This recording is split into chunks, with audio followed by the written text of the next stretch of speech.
Taret ako nung sa sila nan sila pedo. Nagdagalaw ko ay nagito akong damagi mapamdagi. Tao pamsay, kanino mamasipirang ng mutara ni. Ako ay makatanaga na at hambal. Biyero di masautade. Muna akan na pakmama. Ang di mo manatari mo dati mo do. Tanat-tanat kasan na daw nila. At ang manalong putang kang matap tayo ba. Masilin na. Okay, military na sa nahalibaso. Okay, military na sa nahalibaso.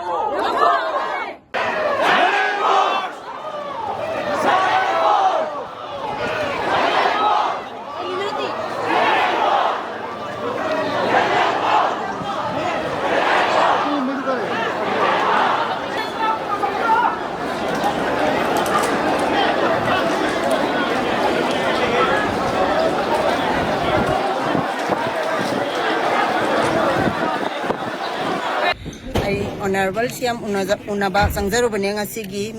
kanu sigi koigi mari lainana adaida Honorable Siam na ngasi akoina pizariba memorandum Taret maksa responsibility amanta lawtra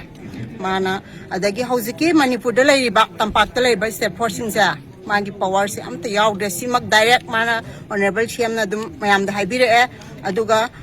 thainagi matamamagi Honorable koigi XCM ibobigi matamdadi koigi state forcing se thongayam lay power yam na pai power sakti sinai haujikti mihan mipun tawdana bagi sakti moida kan control tawgre aduduna koigi law and order se ngakpada kitang kano tawrine na dumahare na tampakta lay rijida asiana thoiba tampakta di kapi basna kamaina moida mi hatana bagi kanu piri bano piriya na haraga karigi misimina to olibano na hangba matamda topa da bot tawri adudagi asame phan thajal ke haibada mana yaningdre asame phan di pamdre aduduna biasa kumboina thajan birona dumai taroga ngainaraga leibani tha mari manga sangini sigi solution ama purakna buhatna bada hojiki oina di responsibility amta lawaktra koire sidi BJP gi sakas na lakpadagi thokiba hotne haiba akhoi side tagi apam bhairam bajina hoina mapalamda bot ki duty sakhiba security singdo moise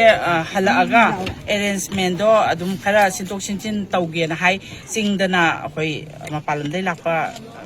army hai tare forcing do thamaga akhoi tapaktana akhoi state ki se thambana adumai hai aduga akhoi na haibasina sigi posinga nai marak sida akhoi gi irang che angang sing si ju khoi phajan basu mama sing jina khatang chu ware ko kaino da tension ngakta leinarabani na aduna sigi marak sida asi na asi am tholabani na akhoi na sem gi saita haisina mapalamda duty sakhiba security force mayam se ngai boina akhoi hauji ki oina akhoi irang se sem gi saita gi akhoi na kitang di control tawbiyo haiba akhoi apam je prajana kaigino da sum si hajikta su si tawnari sini akhoi mama singsu isa sing thobani na matung inare isa singsu su gyan ta bang akta oide gyan ta ba kharan ta re ta da ban ta dam ni na sai ta gi akhoi na si tawnu no ha ga mo na sai te karan lama mu tawni dei mama singsu tension ngang lai bani na akhoi kasu na tab da akhoi maitei ma sen si da adum yeng thi na raga irang sagan na lai raga akhoi punsi su mang ni aso pan soina ya lai ni aduna akhoi na sar sem da hai je akhoi gi ngakpi sembiro sana haisina magi aningwa pamje hajingma akhoi noide haidokpa yade kaino da aina haidoraga aina tawba ngamdradi ai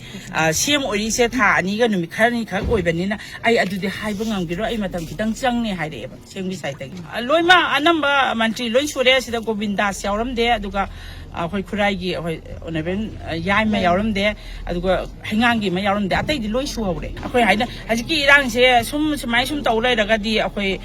sisu sini soksu sokni subam jabam angang sing isa sing laila su tam som ta phangjamni na sida semgi saitagi kitang control tawraga santi kitang leina base matam si hotna biyo na akhoi apam ba hairam meba